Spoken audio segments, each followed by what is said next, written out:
Hey, this one's going to be a little short and a little different. First off, I want to say Merry Christmas to everybody. Um, Happy Hanukkah. If there's any other major holiday you can think of, I hope you're celebrating well. So, I was kind of figuring that tonight I wasn't going to do any watch alongs. I was just going to talk. Uh, at first, I thought maybe I'd do an hour or two, but now I think I'm just going to go see a movie. I just put my dad to bed. He doesn't know who I am, um, which is a hell of a way to spend Christmas. It's not his Alzheimer's that's getting to him, it's his lack of hearing. He can't hear anything, so there's no stimulation. There's no stimulation, there's no thought. There's no thought. You know how that goes. So I kind of just wanted to air a little bit of laundry out and tell you all that, especially if you're alone on Christmas, that you're not alone. I'm here with you. I'm going to go watch Nosferatu in about an hour and a half on IMAX. Um, my wife, who we are in the middle of a divorce, wants to see me one last time and hopes that maybe we can still be together long into the future. But I quit my job to take care of my father, and that didn't go over well with her, among other things. My current job is coming to an end, to be very blunt, and I will have to go back to a real job, 13-hour days, $100,000 salary, that kind of thing. I got to go back to that. And when I do that, I want to go back to school. I've been reading this stuff for way too long. I need to have a degree in this stuff. Uh, I think it's hurting my credibility at this point to be 44 and not have a degree in this stuff that I've been talking about for over 11 years. I think it's time to go back to school. Um, so that's my current plan, is to amend things with my wife. Whether we get divorced or not, I want us to be on good terms. Um, get my stepson citizenship. So that way he can go to school here and live with me. And I want to go back to working a full time job so I can have the income to live the kind of life that I want to live. And also, be able to provide for my father, put him in a good assisted care facility. I was going to do a GoFundMe. I might still do that when I get back from doing what I got to do. But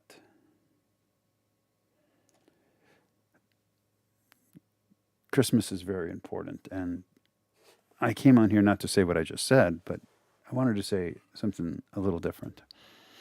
Because most people, they go back far enough on my channel where they think I'm a true believer. I was a liberation theologist and a very liberal Christian, although I wouldn't have considered myself one. Randall Rouser is going through the exact same identity crisis right now, actually, if you watch his channel. And my channel got nice and popular with the Quran stuff. And then I didn't like the heat of the Quran people. They started getting ugly when they realized I wasn't converting. So I stepped up my game, started reading the Hadith, started reading more stuff. And the more I read the Quran and the more I read the Hadiths, the more I realized how much I didn't believe in it and how much it just bothered me philosophically. Um, and so eventually, when I had filmed like 100 videos ahead, and the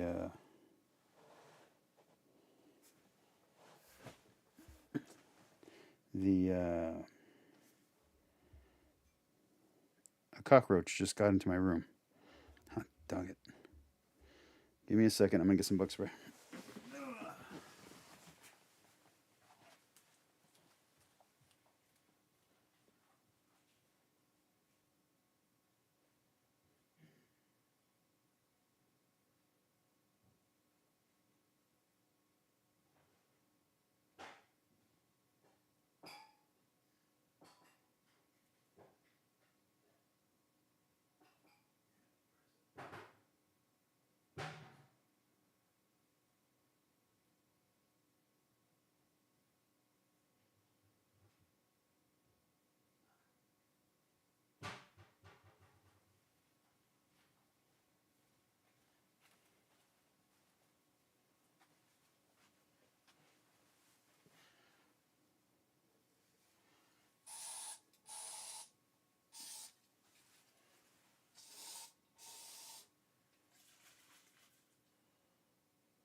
All right, I got him.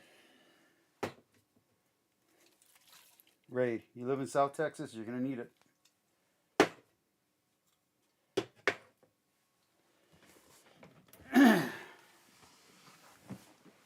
Anyway, where was I? Great show. Yeah. Slightly depressing and me killing a cockroach off camera. Um, anyway, so like I said, I started off really liberal, and I might actually do a series next year. No, no, no, little one. Get out of here. You shouldn't be over here. No. Why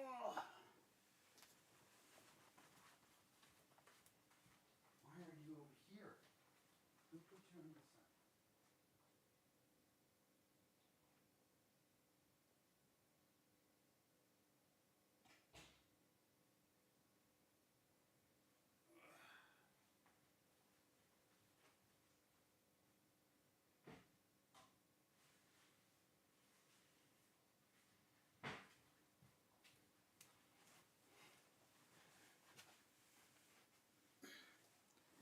My dad's currently taking care of a kitten, and he keeps letting it over here on this side with my cats, and I don't want that. Anyway, where was I? So I started off very liberal, even though I wouldn't have considered myself so. And as I got into the church fathers, and I saw that my interpretation of the Bible matched what the church fathers' interpretations were, and I realized that my ideas weren't as fringed as I thought they were. I got deeper and deeper into studying history and no longer the philosophical and theological side of religion, but the historical and I guess critical side of religion. And I sounded more and more like an atheist, to the point where the majority of my audience went from being Muslim and Christian to being atheist and anti theist. So I just would like to reaffirm a few things here for those who are confused. I am 100% a Catholic. I'm not kind of, sort of. I'm not pretending. I'm not grifting. I'm not doing a Cameron Bertuzzi where I'm trying to get money, even though I do need money. I'm not doing that. This started off as a martial arts channel, turned into a book review channel, and then it became about the Bible because I thought I could review the Bible like I do a book, and that caused so many controversies, and so many atheists did not understand what I was doing. They didn't understand I was doing Bible as literature, not Bible as religion, and so they just assumed I was saying things that were religious, and what I was saying was not religious at all. It was just literary commentary on the Bible that fits not here, but I don't know where it is. I think it's on the top shelf. It fits other literary commentary that I've read on the Bible, the literary approach. And they didn't know that. So we would get into long arguments, and then they'd find out that I agree with them on most of their assertions about. Come here. That I agree with them most of their assertions, but I still believe in God, and they didn't know what that was about. So, just to be really quick, man, I really do believe in God. I really do believe in the resurrection. I really do believe in transubstantiation. I really do believe in the virgin birth and the ascension or dormition. I assent to the church father teachings. I agree with, I don't know, maybe 80% of the church's non dogmatic doctrinal decisions. I don't agree with all of it, but I agree with most of it. And of the dogma, I agree 100%. And I don't agree with the dogma because the church told me to agree with it. I had already come to these conclusions, and then when I was reading the church fathers and the ecumenical councils, there were my conclusions right before my eyes, and I'm like, oh, okay, so I am Catholic. And I really do believe in Jesus Christ. I really do believe in the Trinity. I really do believe Christ is Lord. It's not an irony thing for me or a humor thing for me. I really do believe in God. And, if you ever listen to my secret sermons, which they're not many, but they're out there, you can see that when I'm talking theology, I'm not talking how I speak when we're talking about biblical criticism. I don't deny the stuff that Kip Davis or Dan McKellen say on a biblical script level, not scriptural level, but script level, like in the actual letters and the wording and all that. None of that bothers me. Like I said, I approach the Bible as literature. I don't approach it as something that cannot be criticized in any kind of way. To quote Swan Souza, who recently just did a video on this, there's the Platonic form of the Bible, which is the incorruptible Bible that's in God's head. And then there's the Bible that exists in our reality, which has flawed humans all over it, from the beginning of its writing to its compilation to its canonization to its versions to its translations to its errors to all of it. That's all human beings.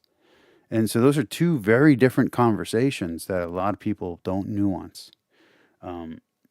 So I just want to be very clear that yes, going into the future, as I'm going to be comparing the Ignatius Study Bible, which is a specific flavor, which is Scott Hahn's ex-Protestant turned Catholic study Bible perspective.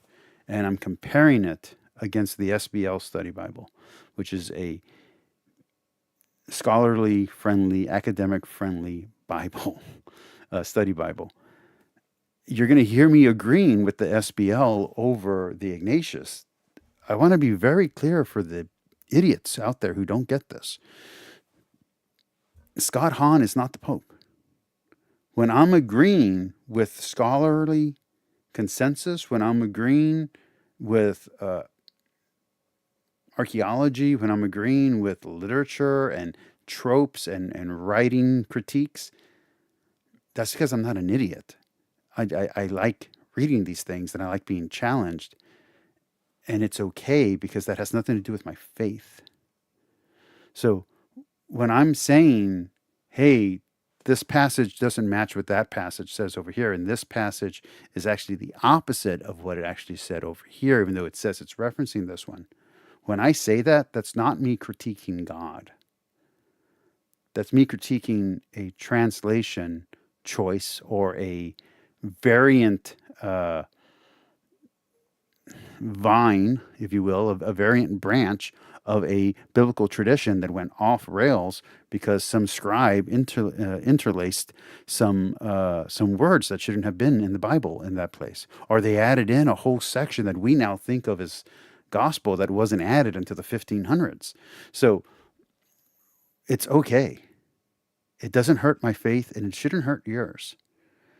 And if you think that my faith is so weak that the fact that there are textual variants, or that I can own pseudepigrapha and that's going to make me doubt God, then maybe you need to look in the mirror and realize that your faith, that you're worried your faith is so weak that confronting these facts will break your faith.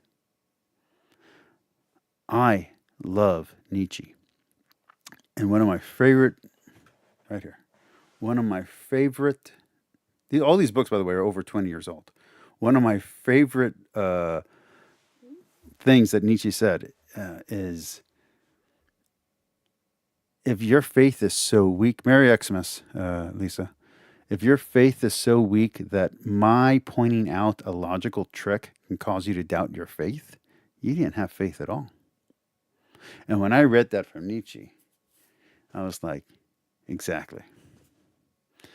My faith is not so weak that pointing out that the Bible is using tropes or is inspired or influenced by previous religions that came before it or the cultures that surrounded it, that doesn't scare me. That doesn't bother me. That doesn't have anything to do with whether or not I believe in God.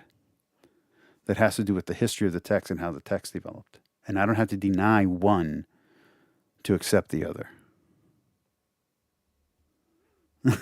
Wow. And I just want to make that very clear. And yes, I am trying to be more friendly with Protestants because I've been crapping on Protestants for 7 years. I think it's time for me to mature. And, in the near future, I won't have as much savings as I had before. So I won't be able to spend the kind of money I've been spending on the books that I did. But if I go back to work full time and if I get a job that pays well enough and God willing, I do finish a college degree. I do get my bachelor's and my master's, and who knows, maybe my doctorate.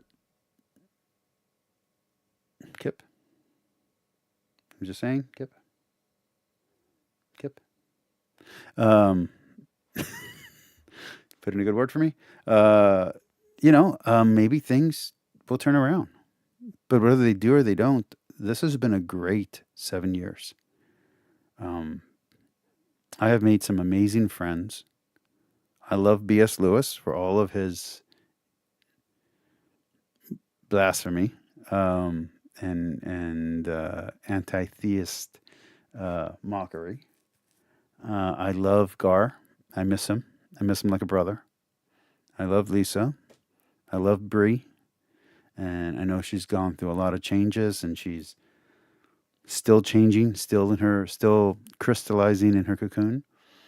Uh, but I love her, and God loves her, and I'm great with that. Um, and other people who have supported me and have given me words of encouragement on the atheist side of things, from Logic to Kip Davis. Um, I really appreciate them. And I know that sometimes my channel only gets 3 views.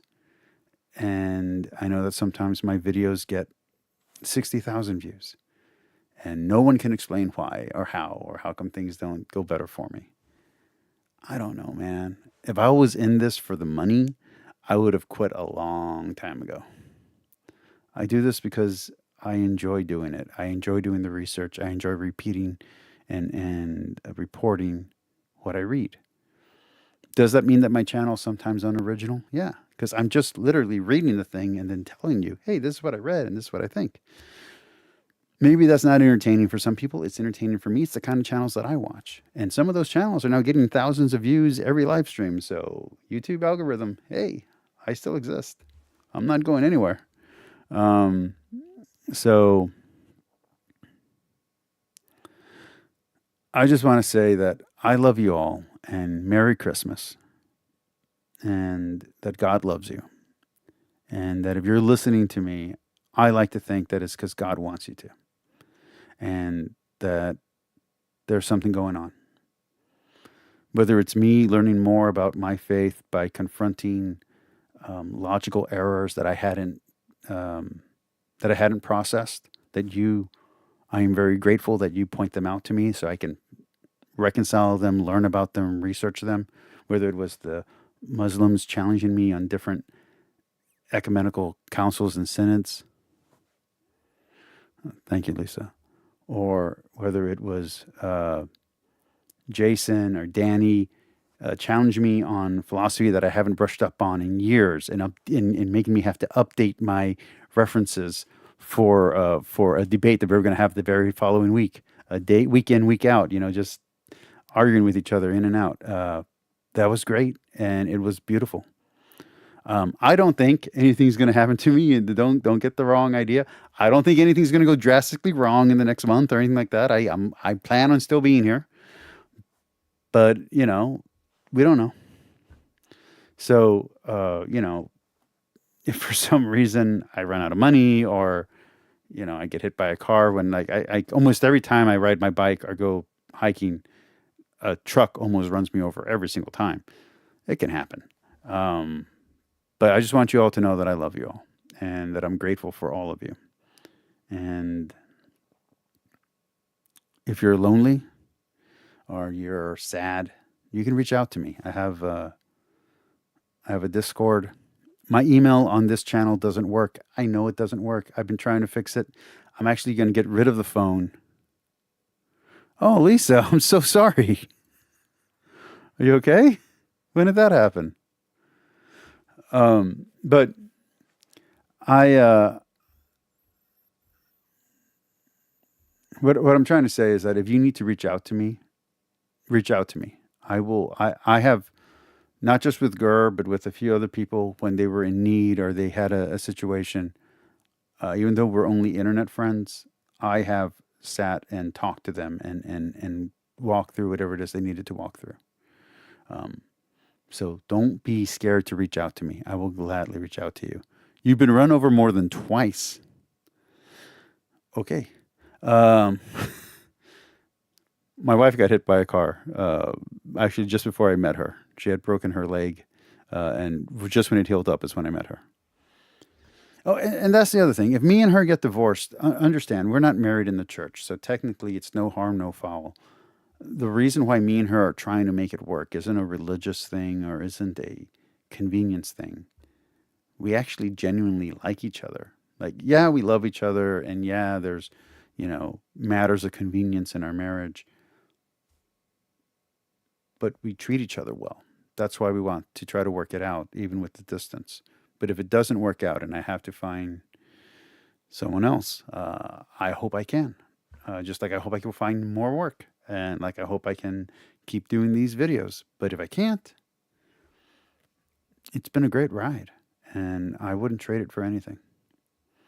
So that's going to be it. I'm going to go watch a movie now. Merry Christmas to all of you. I had a bottle. I had a drink to drink with you. I had some scotch, and now it's not in front of me. I guess we're gonna have to do it with a little bit of soda. Salud. Merry Christmas.